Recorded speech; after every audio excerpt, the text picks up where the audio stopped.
Check this out. They're almost done. They're putting dirt down to level it out. And then asphalt. And then it'll be all done. They move so quickly out here.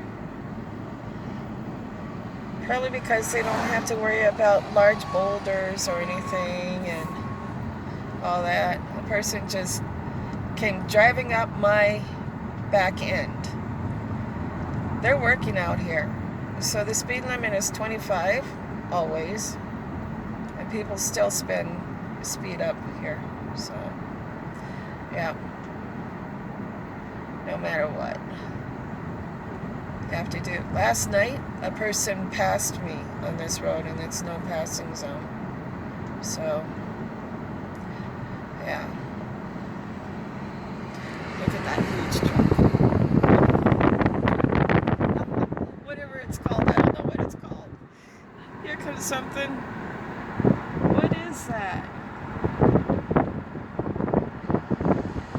Look at that. Oh, that levels the dirt out. Oh,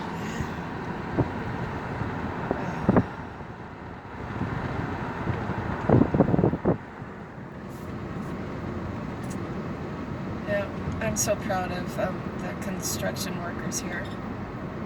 Yeah.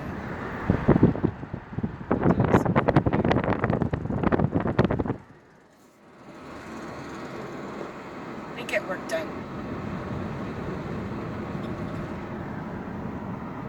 Okay, thanks for watching, guys. Have a nice one. Bye.